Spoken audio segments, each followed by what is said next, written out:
Welcome to the Post-Corporate Transition District in Aldea, Zamá, Tulum. This isn't just a retreat, it's a realignment.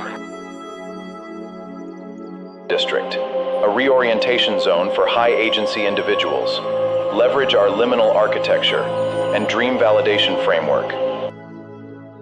Listen via the first globally recognized post-corporate transition district, Aldea, Zamá, Tulum, MXTM aka Pirate 1 or VJ Tsunami X. May 23, 2026. Pirate First, MXTM, Sovereign Doctrine Series A Handbook, Preambule.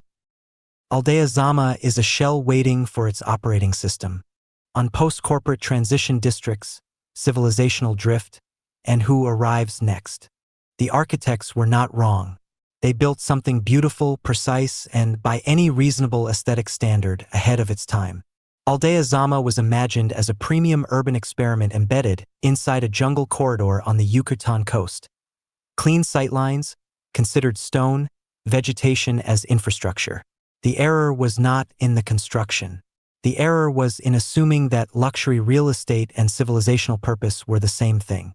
They are not. One produces shells. The other fills them. What stands in Aldea Zamá today is not failure. It is something rarer and more interesting. A built prototype awaiting its actual program. The storefronts that never found tenants, the plazas that never found daily life, the wellness corridors that never converted foot traffic into community. These are not wounds. They are vacancies of use, not of potential. That distinction matters enormously, because the next wave of migration heading toward the Riviera Maya is not arriving to consume the zone. It is arriving to rebuild itself inside it. The digital nomad era is over. What comes next is not tourism. It is reorientation. Who is actually coming? The archetype of the digital nomad. Laptop open at a rooftop bar, monetizing passive income while a cenote glitters in the background. Exhausted itself somewhere around 2022. It was always a transitional fantasy, not a civilization. The people arriving now, and in accelerating numbers over the next decade, look different. They are not escaping employment. They are escaping the framework inside which employment used to make sense. They are laid-off AI engineers who built systems that replaced colleagues and then got replaced themselves. They are executives who ran departments that no longer exist. They are researchers whose institutions defunded their programs. They are creatives whose platforms shifted the terms of extraction so completely that the old deal, reach in exchange for content, became untenable. They are educators, designers, analysts, strategists, and operators of every stripe, all carrying the same underlying condition. Their former identity was issued by an institution, and that institution has quietly stopped signing the certificates. These people are not broken. They are disoriented. And disorientation, handled correctly, is the beginning of redesign. The condition they share, their professional identity, was institution-issued. The institution has stopped renewing licenses. They are arriving with high capability and no operating context. That is exactly the demographic a transition district is built to serve. 2 arrivals, 2 protocols. Not everyone who arrives in a frontier ecosystem arrives with the same psychological equipment. Ignoring this is how intentional communities collapse, how creative clusters curdle into cliques, and how plazas full of capable people end up producing nothing coherent. The first design decision of any serious transition district is to stop treating the newcomer as a single archetype. There are 2 primary profiles, and each requires a fundamentally different onboarding architecture. The first is the initiated, people who already know old Tulum, Burning Man culture, crypto cycles, post-agency media, remote works contradictions, or the specific texture of speculative collapse. These people do not need seduction. They need recognition, the experience of walking into a room and realizing the people around them see what they see. Give them direct operational conversations, access to production infrastructure, collaboration without gatekeeping. They become continuity carriers. Handle them wrong by running them through orientation theater, and they disappear within 2 weeks. The second is the uninitiated, people arriving directly from corporate normality, institutional prestige, or suburban predictability. These are not inferior arrivals. They are often the most capable people in the room, but they require staged cognitive acclimatization. Expose them too quickly to collapse discourse, sovereignty rhetoric, or frontier chaos, and they panic, romanticize incorrectly, or bounce off the ambiguity entirely. Give them first beauty, operational elegance, intellectual stimulation at the right dosage. Let the district's semi-vacancy speak for itself. The environment is already doing the work. It already feels unfinished, suspended, awaiting redefinition. The uninitiated will notice. You do not need to explain it to them. You need to give them the time to see it. You are not onboarding people into a place. You are onboarding them into a different operating system. The conversation with landlords. Here is what not to say. Autonomy, sovereignty, anti-corporate, collapse, alternative, decentralized. Here is why. Landlords and administrators are not ideological opponents. They are rational actors operating with imperfect information and a structural aversion to reputational risk. They are also, in many cases, quietly aware that something in the district's momentum has stalled. They cannot say so publicly. The correct approach is to give them a vocabulary for what they already suspect, in language that positions the transition as evolution rather than admission of failure. The opening line is not a pitch. It is a reframe.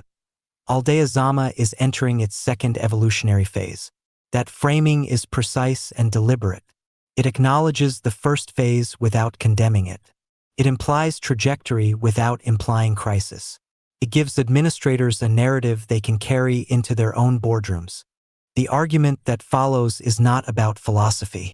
It is about what landlords actually optimize for: occupancy perception, prestige signals, recurring activation, and long-term asset differentiation. The post-corporate transition model delivers all four, and does so at a moment when the alternatives, luxury retail, generic wellness branding, rotating restaurants, are demonstrably failing to produce cultural gravity in markets like this one. What to ask for first? Not money, not ownership, not ideological conversion. Ask for experimental accommodation, temporary activation leases at symbolic rates, rotating cultural occupation of vacant storefronts, pilot nodes in underperforming commercial units, residency partnerships with defined review periods, event collaboration in shared plazas, low perceived risk, high narrative upside. Make the ask small. Let the evidence accumulate.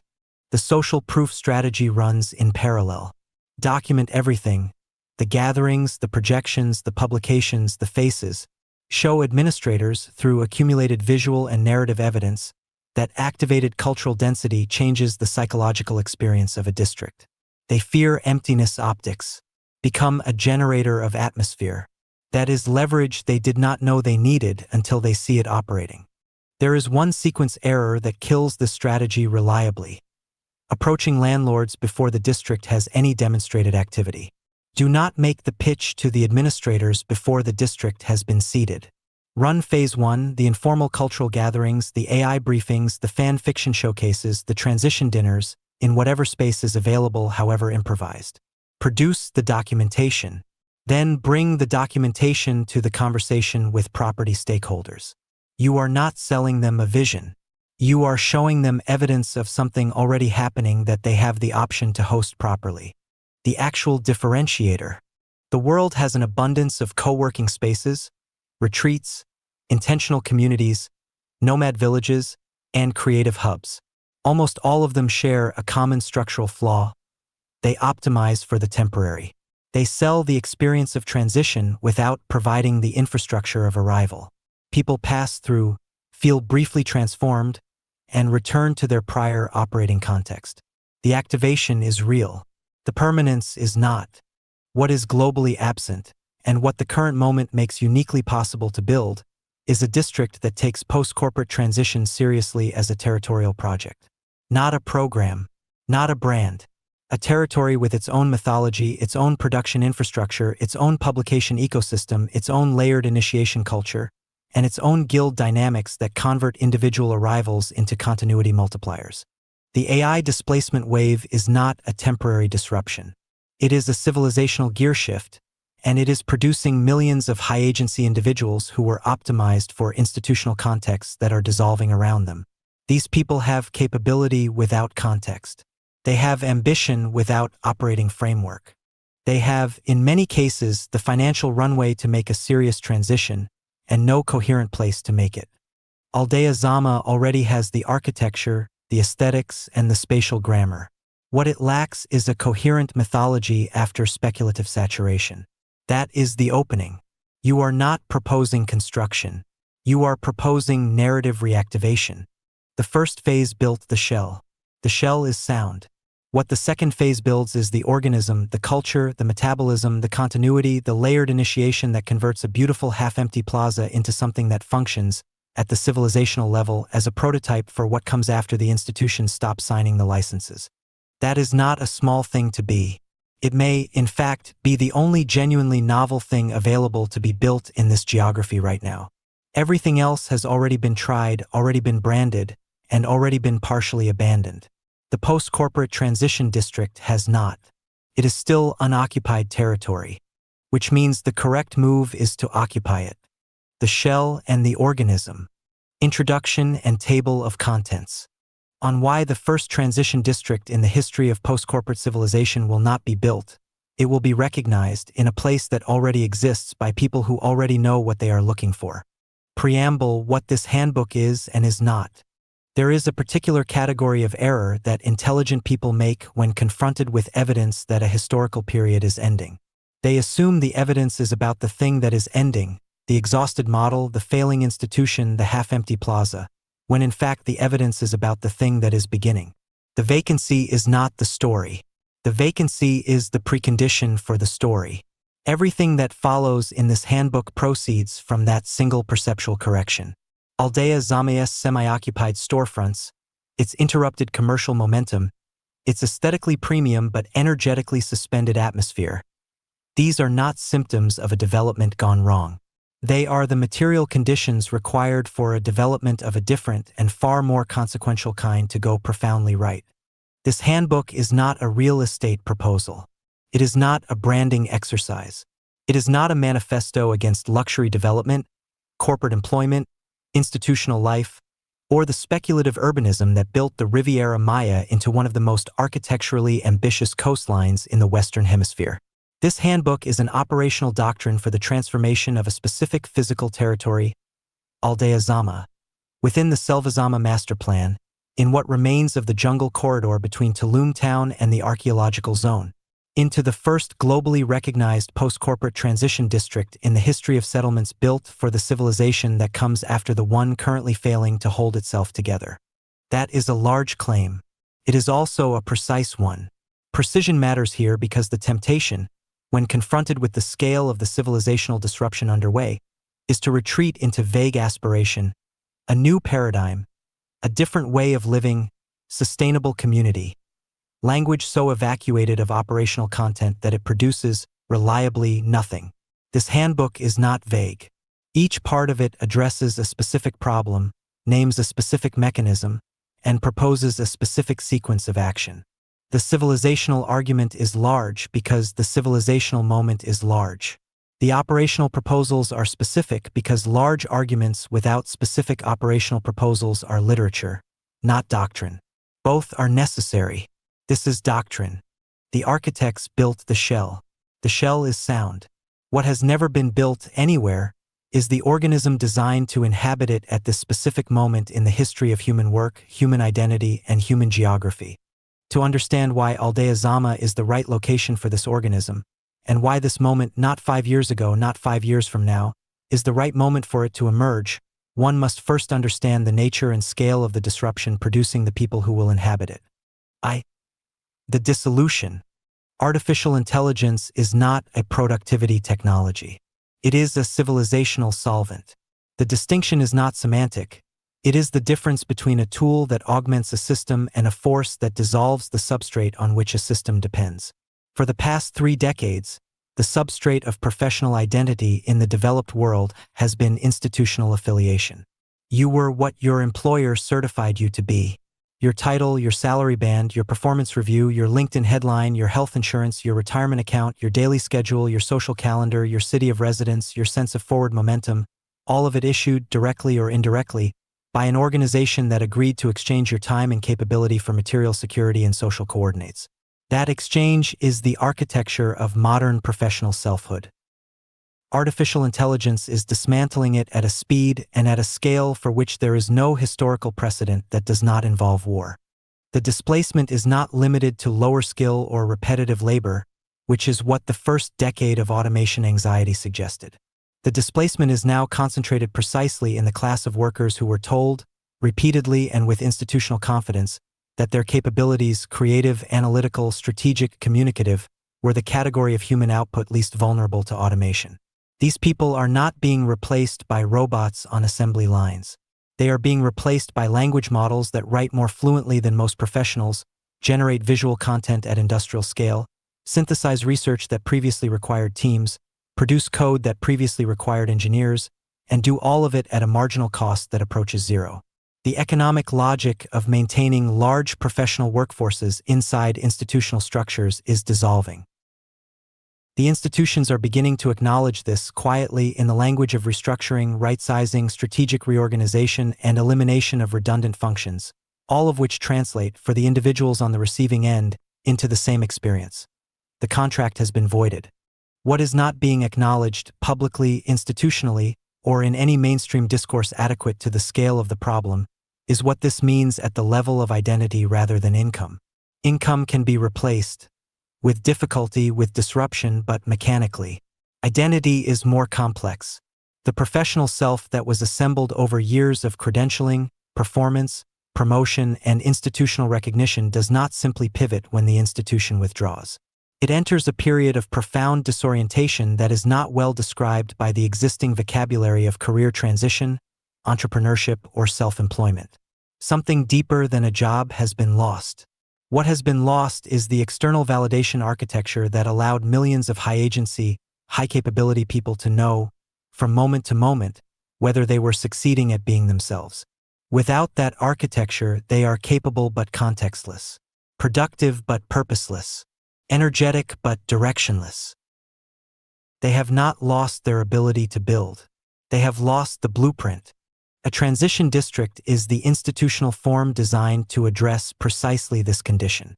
Not a retreat, which offers temporary relief from disorientation and then returns the person to the environment that produced it. Not a co-working space, which provides infrastructure for work without addressing the identity crisis that precedes and outlasts any particular work arrangement. Not an intentional community, which typically requires ideological conversion as a prerequisite for membership and therefore selects for a narrow range of temperaments. A transition district is a physical territory with its own metabolism, its own myth infrastructure, its own initiation culture, and its own production ecosystem, a place specifically engineered to receive people in the condition described above and return them over time as sovereign operators capable of designing and sustaining a life outside institutional scaffolding. It is the bridge between the civilization that issued the contracts and the civilization that is being built without them. 2. The geography of liminality. Not every place can perform this function.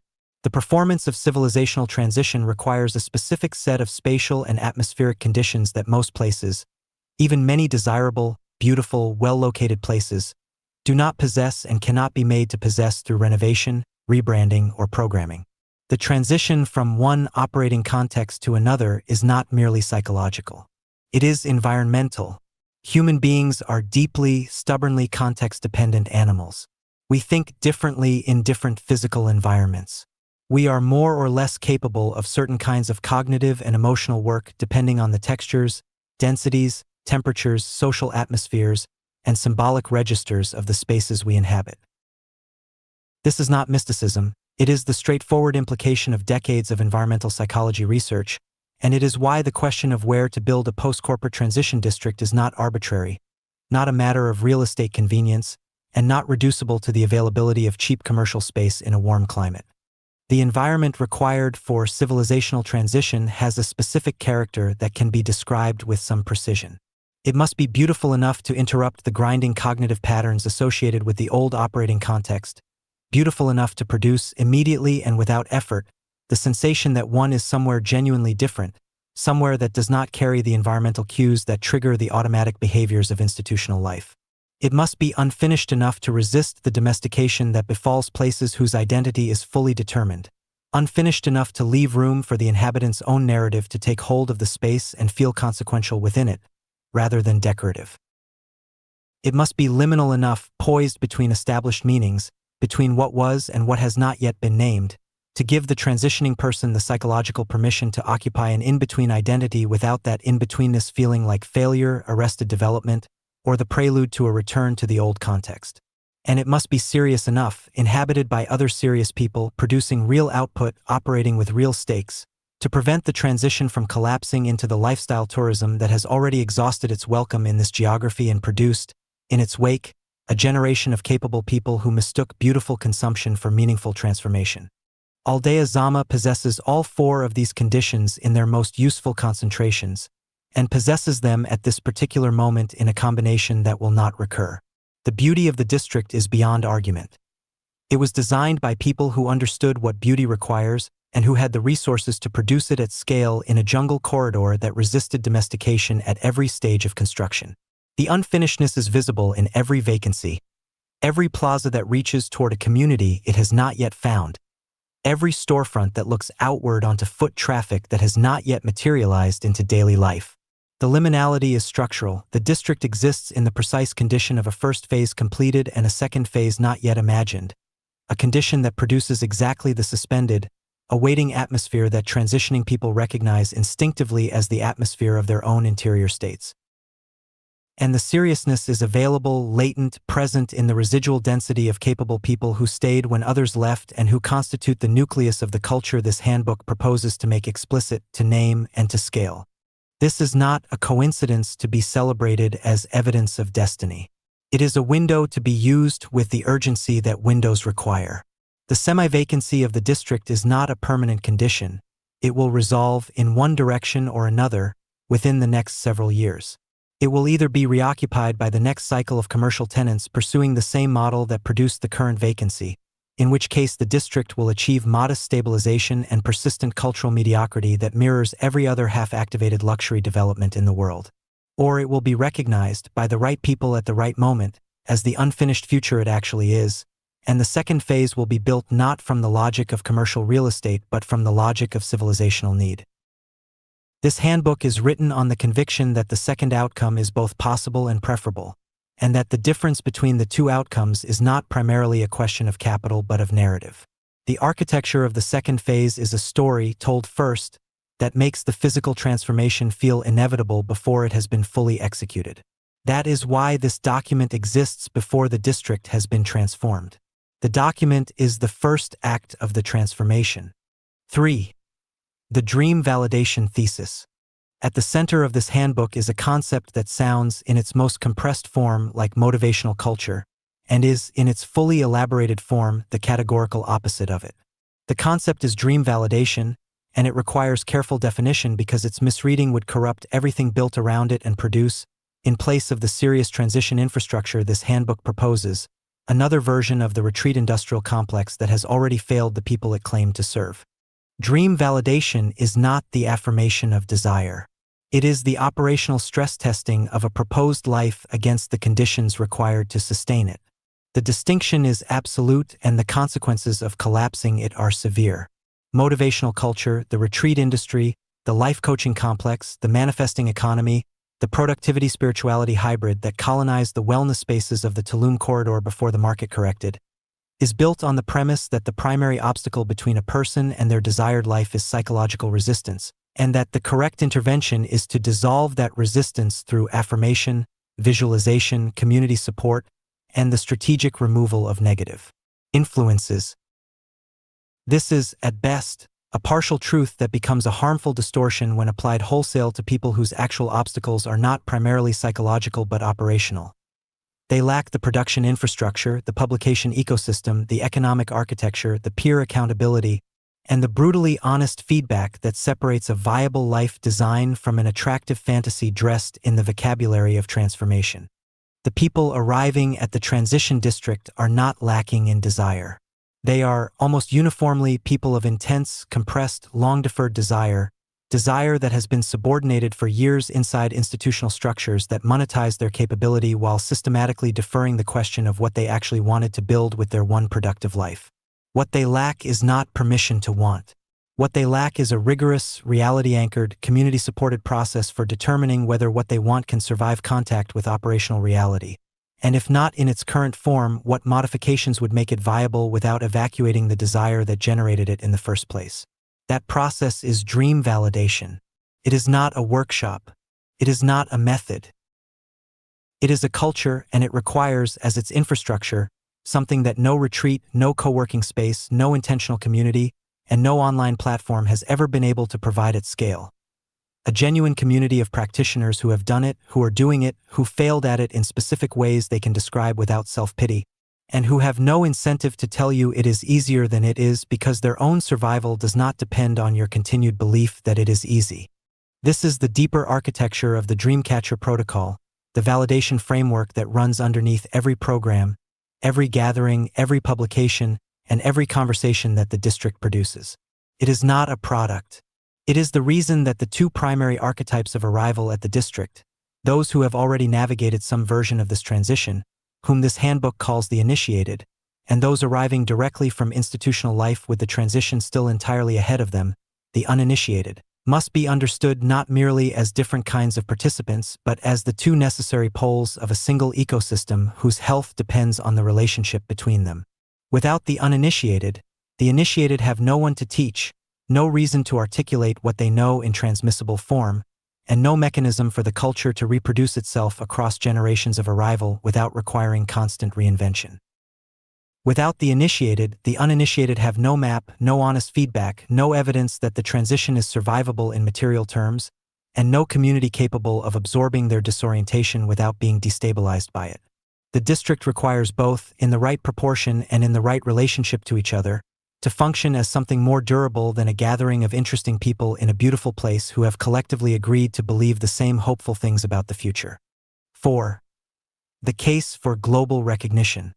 The title of this handbook makes a specific claim that demands direct justification. Not merely that a transition district can be built in Aldea Zamá, but that it can become the first globally recognized instance of this model. Global recognition is not vanity. It is not the goal of people who need external validation to feel that their work is real. In this context, it is strategy, and the argument for it operates on two levels simultaneously that are worth separating because each has its own logic and its own practical implications. The first level is economic and straightforward. A district that achieves global recognition as the prototype for post-corporate civilizational transition attracts a qualitatively different class of long-term resident than a district that operates as a local or regional cultural experiment of uncertain duration and ambiguous purpose. Global recognition means that the people arriving are not arriving because Tulum is geographically convenient or because they have heard that the wellness scene is interesting or because a friend mentioned that the jungle roads at sunrise are worth seeing. They are arriving because the district specifically, its reputation, its doctrine, its proven track record of producing the transformation they need, its community of practitioners serious enough to have earned that reputation, is what they came for. These are higher agency, higher commitment, higher contribution arrivals. They do not come for a week and leave. They come for a season and stay for a year.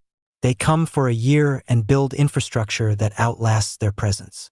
They are, in the most operational sense, the difference between a cultural moment and a cultural institution. The second level is civilizational and demands a longer argument. The model being proposed here, the staged acclimatization ecology, the weekly metabolism, the guild dynamics, the layered initiation culture, the sovereign publishing infrastructure, the myth-making apparatus, the dream validation framework embedded in the daily life of the district is replicable. Not in the shallow sense in which any franchise is replicable, but in the deep sense in which a successful institutional form becomes available as a template for the solution of analogous problems in analogous contexts. If it works in Aldea Zamá, it can be translated to other partially occupied districts in other cities undergoing the same post-speculative recalibration, to other geographies where the liminal conditions and the architectural quality and the critical mass of transitioning people converge in the way they currently converge here. The world will produce more Aldea Zamás before it produces a second conscious attempt to build what this handbook proposes. There are dozens of partially occupied, aesthetically ambitious, symbolically available districts forming across the major migration corridors of the next decade, in the Caribbean, in Southern Europe, in Southeast Asia, in coastal Latin America. None of them has been claimed. None of them has been named in the vocabulary of the model this handbook is establishing. And in territorial contests of this kind, the entity that publishes the governing vocabulary first does not merely describe the territory. It defines it. Global recognition for the Aldea Zamá prototype means that the model escapes its origin and becomes a pattern, the proof of concept that licenses everything that follows. This handbook is that publication. It is, in the most precise sense, available to the instruments of intellectual sovereignty, an act of territorial capture. Not of land, which is already owned, and not of capital, which will follow the narrative if the narrative is strong enough, but of the conceptual framework within which land and capital and people and time and myth will be organized for the next phase of this district's life. What follows is the doctrine. The territory is open. The first move is the one being made now. Table of Contents. Part 1. The Condition of the World. An honest account of what is actually dissolving, why it is dissolving now, and what class of human being the dissolution is producing, the people for whom a transition district is not a lifestyle preference but a structural necessity. 01. The institutional contract, voided. What was actually exchanged under the terms of professional employment? Not merely labor for income, but identity for social coordinates, and why artificial intelligence has made the continuation of that exchange structurally untenable for both parties, at a speed and at a scale that allows no orderly transition. 02. The solvent and the scaffold. Why AI is not a productivity tool but a civilizational solvent, a precise account of the distinction, and what it means that the dissolution is concentrated in the professional class that was repeatedly told, by institutions with every incentive to tell them so, that their capabilities were the category least vulnerable to automation. 03. Identity without architecture.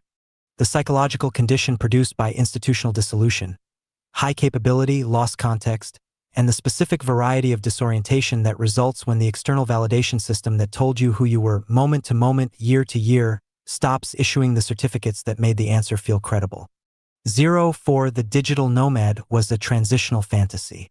A forensic account of the era that ended, what the nomad model promised, what it actually delivered, why it was always a first-generation response to a problem that required a second-generation solution, and what the cultural exhaustion of the model reveals about the nature of the actual underlying need it was failing to meet. 05. The next migration. Who is coming next and how they differ from every wave that preceded them. The profiles, the psychological states, the material conditions, the specific capabilities and specific deficits of the post-corporate migration cohort now forming at the mouth of the decade and beginning to move toward geographies that offer something other than beautiful distraction. 06. Why geography is not optional. The argument against the premise that civilizational transition can be achieved remotely, through platforms, networks, or online communities alone, the environmental psychology of transition, the irreducible role of physical territory in identity reconstruction, and why the question of where matters as much as the question of how. Part 2. The specific condition of Aldea Zamá. What the district actually is, what the first phase built and did not build, and why the particular spatial and atmospheric conditions of its current suspended state constitute a strategic asset rather than a liability to be corrected. 07. What was built and what was not. A clear-eyed account of the first phase of Aldea Zamá. The architecture, the aesthetics, the spatial grammar, the symbolic ambitions, the commercial logic, and the specific and consequential gap between what the development produced as infrastructure and what a living district requires as organism. 08. Liminal architecture as strategic condition. The concept of liminal architecture, the built environment poised between completed meaning and available redefinition, and why Aldea Zamá's semi-vacancy, far from being a wound requiring repair, is the precise spatial condition that transition psychology requires and that fully occupied, fully branded, fully colonized districts are constitutionally incapable of providing. 09. The eerie and the useful. On the specific atmosphere of the district, the suspended feeling, the vacancy beneath the premium surfaces, the sense of an interrupted future awaiting its continuation, and why this atmosphere, encountered by the right kind of arriving person at the right moment in their transition, produces immediate recognition rather than confusion or repulsion. 10. The window and why it closes. Why the current conditions will not persist indefinitely, the two possible futures of the district and what separates them, and why the decision to act on the second phase opportunity is time-sensitive in a way that most strategic proposals have the luxury of not being. 11. Narrative reactivation is not construction. The crucial operational distinction between building a new district and reactivating an existing one through the strategic overlay of a coherent mythology, a living program, and a community of practitioners, and why the second approach is both faster and more durable than the first and requires a fraction of the capital for its initiating moves. Part 3. The architecture of arrival. The human taxonomy of the district, who arrives, in what psychological state, with what capabilities and what deficits, and the staged acclimatization ecology designed to convert each archetype of arrival into a productive, self-sustaining, culturally contributing member of the transition community. 12. 2 operating systems, 1 territory.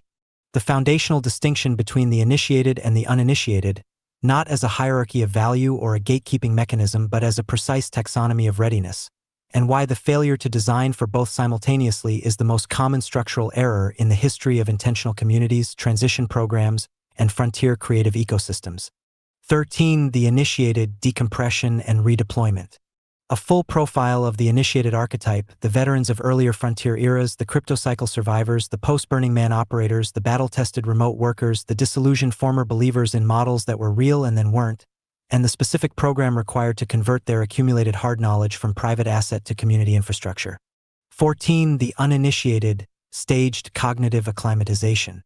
The precise sequence from sensory calm and operational elegance, through gradual revelation, to active participation, by which people arriving directly from institutional life are converted, without trauma or coercion and without the false acceleration that produces panic, romanticization, or bounce, from consumers of the district's atmosphere into contributors to its production.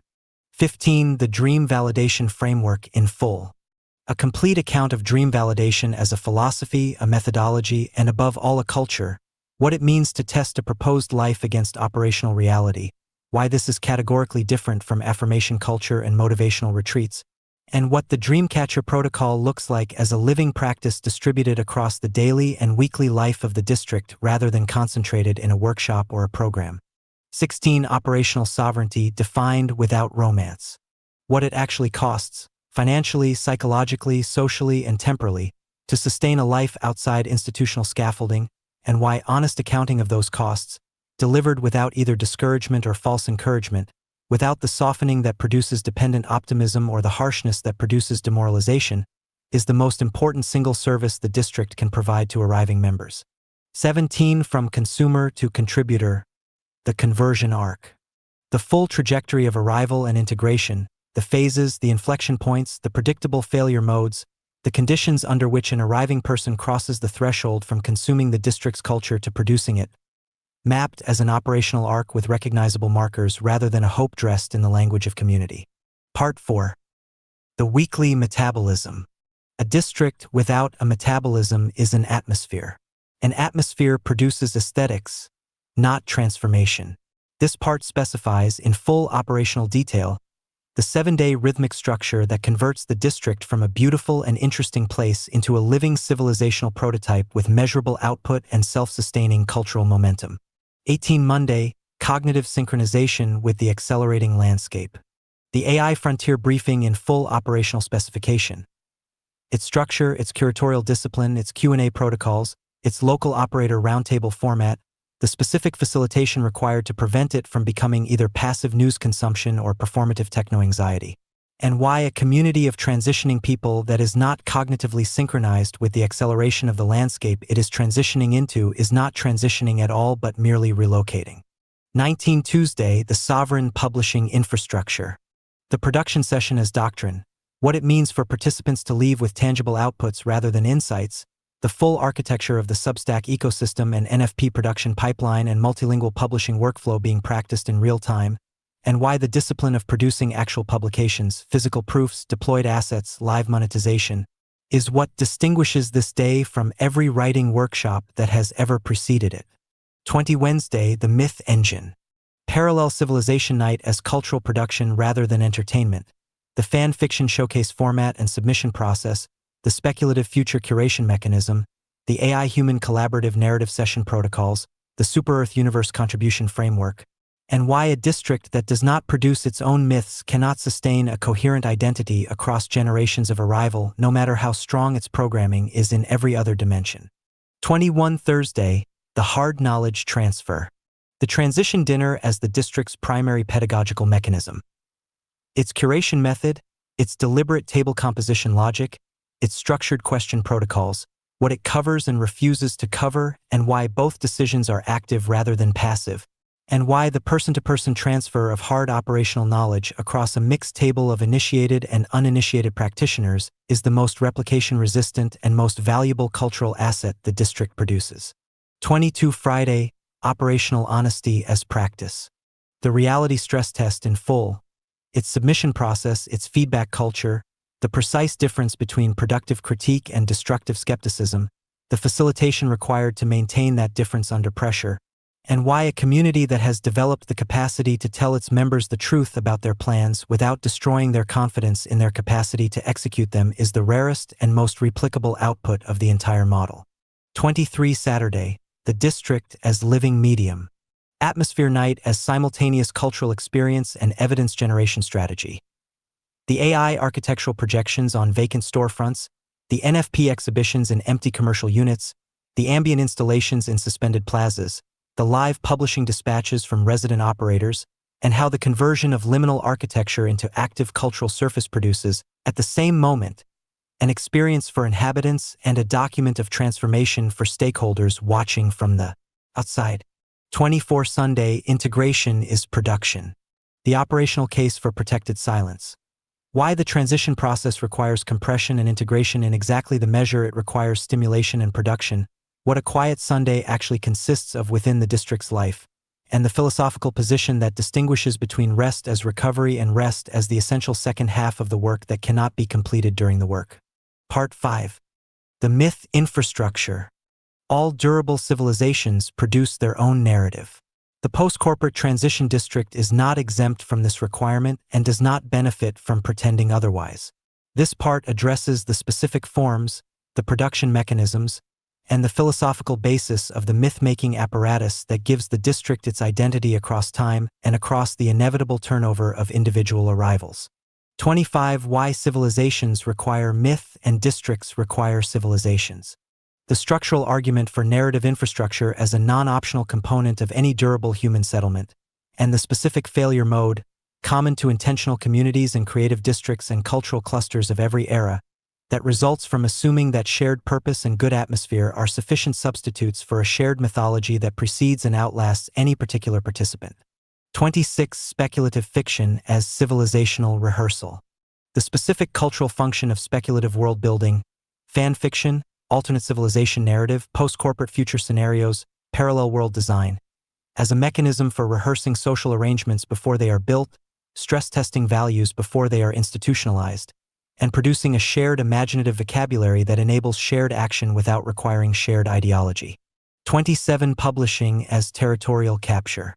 The doctrine of intellectual sovereignty applied directly to the district's myth infrastructure. Why publishing the governing vocabulary of a model before any single commercial or institutional interest can claim ownership of it is the primary defensive move in the contest over what post-corporate civilization means, and why the offense and the defense are, in this instance, the same single act. 28 The NFP as physical myth object. The non-fungible publication as the district's primary cultural artifact. What it is and how it differs from both conventional publishing and NFT-era digital speculation, how it functions as a permanent physical record of the transition community's intellectual output, and why material permanence matters in an information landscape otherwise defined entirely by platform volatility and the perpetual erasure of yesterday's production. Part 6. The stakeholder conversation.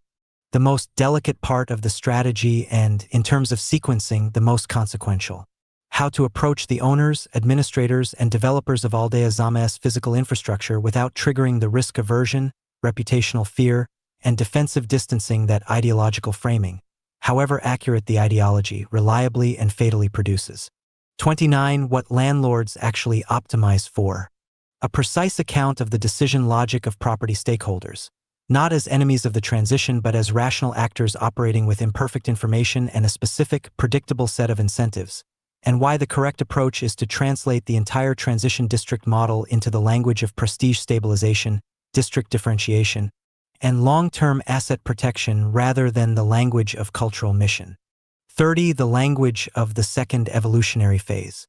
A full vocabulary and rhetorical framework for the stakeholder conversation. What to say, what never to say under any circumstances regardless of its accuracy, how to acknowledge the first phase without condemning it, how to position the transition as evolution rather than correction, and the specific phrases that open the conversation permanently versus the specific phrases that close it in the same moment they are spoken. 31. Seed before you pitch. The non-negotiable sequencing rule that most ambitious district transformation proposals violate. Why the approach to property stakeholders must be preceded by demonstrated activity, documented atmosphere, and visible evidence of cultural density, and the practical architecture of the informal seeding phase that must be running before any formal proposal is made to anyone with the power to say no to the whole model. 32. Social proof as infrastructure.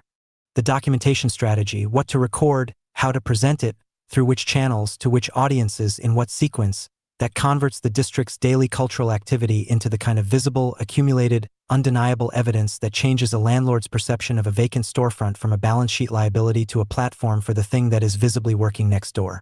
33. The experimental accommodation model.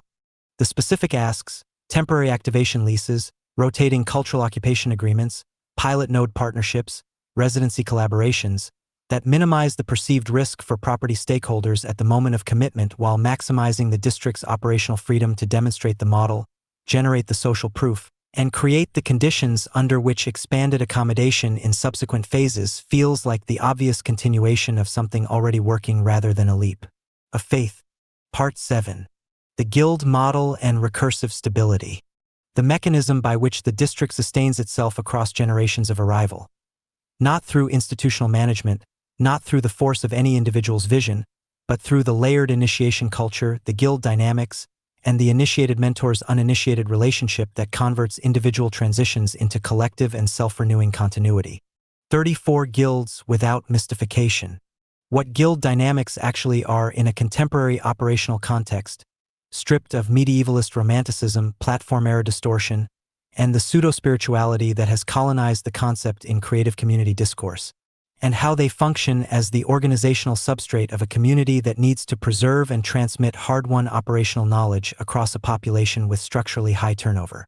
35. Layered initiation as cultural architecture. The specific design of the initiation culture, the phases, the thresholds, the rituals of recognition, the responsibilities that accompany each level of integration, and the discipline required to maintain the distinction between genuine initiation, which is the acknowledgement of demonstrated knowledge, and the social gatekeeping that reliably destroys the communities it was instituted to protect. 36. The initiated as continuity multipliers. The specific role of long-term residents and returning practitioners in the district's ecology. Not as authorities over the uninitiated and not as celebrities of the transition, but as living proof of concept, as honest narrators of hard experience in all its granular operational detail, and as the cultural memory that prevents each new generation of arrivals from having to rediscover, at full personal cost, every lesson that has already been learned. 37. Recursive stability. How the ecosystem sustains itself.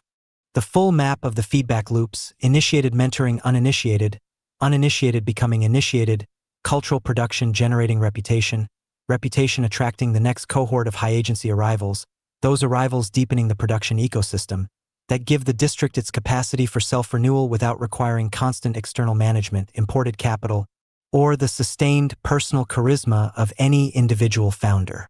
Part 8. The civilizational argument. The full scope of what is being proposed. Not a local cultural experiment that may or may not survive its first funding cycle, but a globally replicable model for the conversion of post-speculative urban shells into the institutional infrastructure of post-corporate civilization, and what it means for everything that follows from this for Aldea Zamá to be the first. 38. What globally recognized actually means. The two-level argument for global recognition as strategy rather than ego, the economic case for the quality and commitment level of arrivals that recognition produces, and the civilizational case for the pattern setting and replication licensing that recognition enables, and why the designation matters not only for what Aldea Zamá becomes but for every post-speculative district that reads the template and attempts a second instance of the model. 39. The prototype and the pattern. The replication argument made fully explicit, the dozens of partially occupied, architecturally ambitious, symbolically available districts forming across the major migration corridors of the next decade, and why the entity that publishes the governing vocabulary, establishes the operational doctrine, and demonstrates the model at scale does not merely participate in the territory but defines it for every subsequent claimant. 10 years from now. A speculative but operationally grounded account of what Aldea Zamá looks like a decade after the second phase begins in earnest. The resident profile, the cultural production volume, the global reputation infrastructure, the stakeholder economics, the physical transformation of the district's vacant surfaces, and the nature of the community that has assembled itself not been designed inside it over time. 41. The first move is the manifesto. On intellectual sovereignty as the primary instrument, offensive and defensive simultaneously, in the contest over what post-corporate civilization means and who gets to define it, why this handbook, published before the district is fully activated, before the model has been proven at scale, before the first stakeholder has agreed to the first experimental lease, is itself the founding act.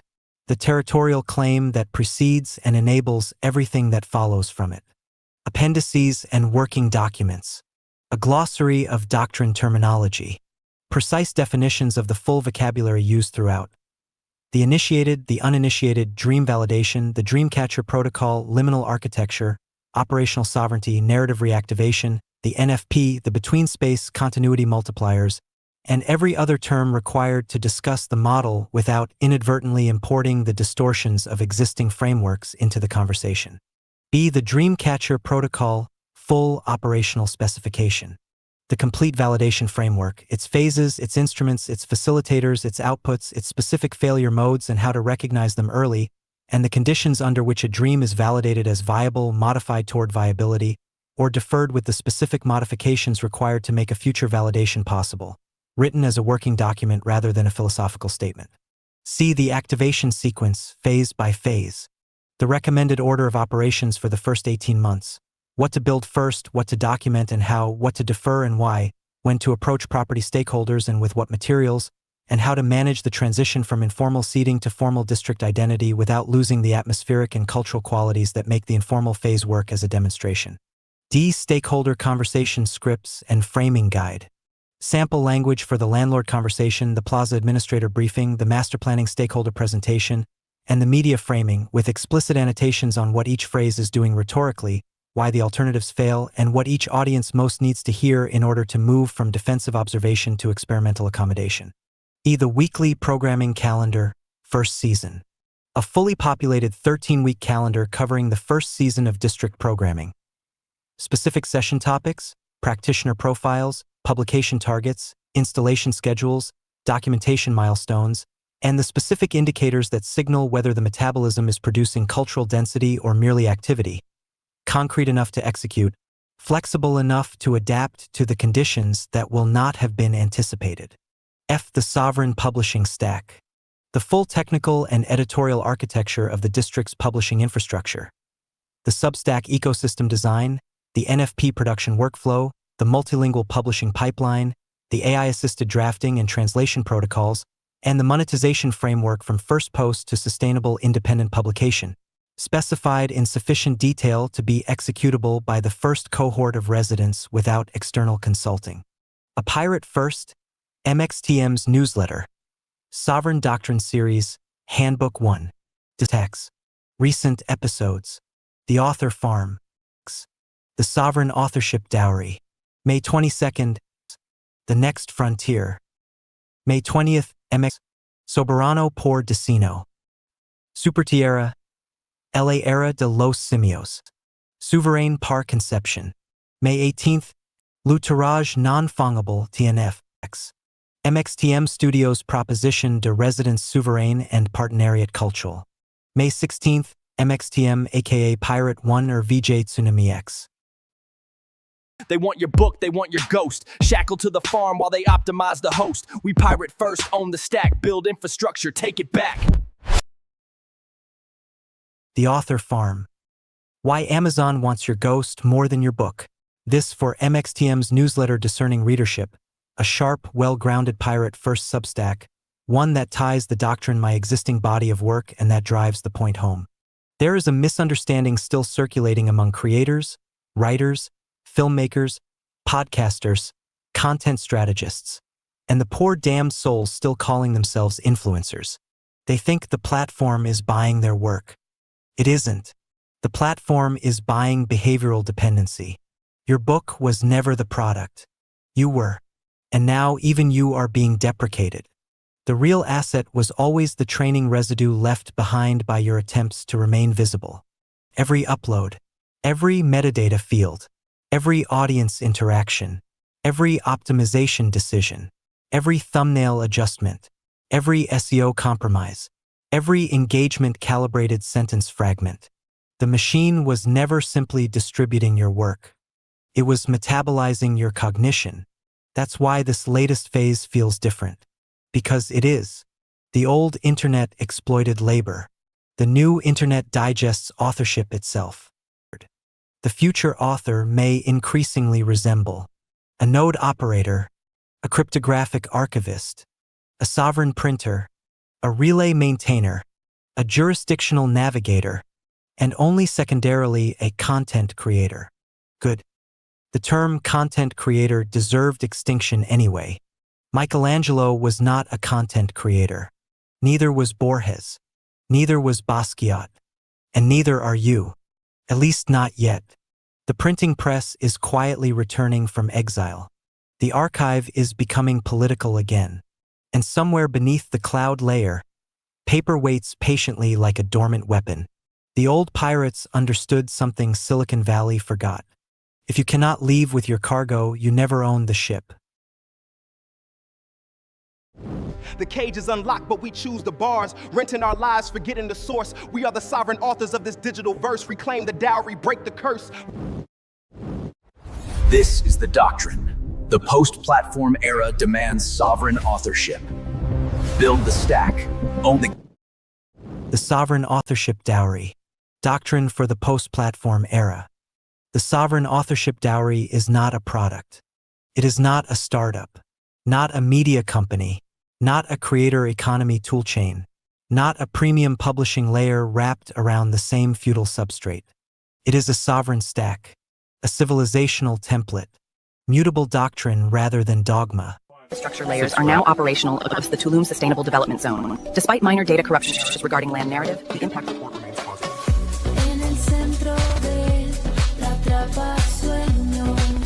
The simulation data confirms critical interference levels across the territory. Narrative load is unstable. Be advised. Paranoia is now a product. The risk assessment is maximum.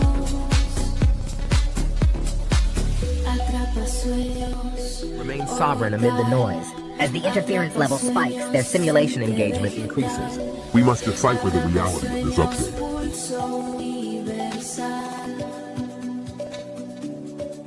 Attention. Signal integrity is failing. We have 4% uptime before the broadcast load collapses. Decipher the transmit and act immediately. 4-2. The 1%. A post-a transition doctrine. A post-scarcity secession doctrine. Martin Chartrand. Subscribe. Short post. They built a system that profits when you're gone. So don't leave them anything to inherit. Build what can't be owned. Ship what can't be seized. Pirate first. I mean, Hashtag. we all use the same tech infrastructure now. Exactly. And we are just replacing the old cognitive hierarchy of human managers with a new, much less transparent hierarchy of algorithmic filtering. If a redundant worker is told, hey, your life's meaning will now be negotiated by a black box AI in the shadow of a billionaire's real estate project, they aren't going to see a metabolic center for future validation. They are going to see a gilded cage. Hashtag pirate first. Hashtag MXTM. Hashtag sovereign stack. Hashtag build in public. Hashtag decentralization. Hashtag exit the system. Hashtag protocol not people. Hashtag digital sovereignty. Hashtag future of work. Hashtag creator economy. Hashtag cryptoculture. Hashtag seasteading. Hashtag AI revolution. Hashtag post scarcity. Hashtag on your keys. Hashtag think different. Discussion about this episode. Comments. Res tax. Recent episodes. Hyperreality races to lose. Hyperreality is infrastructure. Marcado. Reclamado. Reperpuesto. Marked. Reclaimed. Repurposed. Primer. Super Earth. Age of the Apes A series by Pirate First. Super Earth Age of the Apes. Roster. Apex/Cenote set interrupted. Super Earth. Age of the Apes teaser. Introduction. The 1% plus debate. They control the narrative now, hiding deep within the anomaly. But the story is the territory, and soon... A hidden longevity civilization beneath the Grand Mayan aquifer seeds, a successor species engineered for extreme worlds. Every system failed at night, so we built with bone and mind. We chose not to return. So we built, you can follow the flame, or remain what you were. Just a different time, only We are what crossing the threshold will of endure. civilizational inversion, where intelligence has ceased to be a scarce resource, dissolving the hierarchy that has organized our species for millennia. The central argument posits that the information asymmetry, which once made obedience rational, has vanished. As the capacity for synthesis becomes universal and inexpensive, traditional institutions become hollow shells that can no longer claim authority through titles or credentials. This transformation brings more than mere technological unemployment. It signals the structural extinction of the professional role. Proof of personhood, the high stakes of OpenAI's post-anonymous social network. The human dividend, why your identity is the new global currency. Conclusion at the end of the anonymous web. As we stand in late January 2026, OpenAI's humans-only network remains a tantalizing, yet polarizing, leaked blueprint. Subscribe. Shadow fame spreads without permission.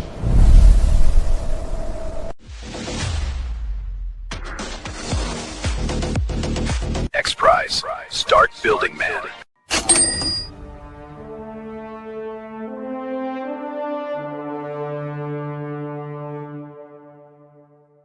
Copyright 2026 MXTM and Vitsu aka Martin Chartrand.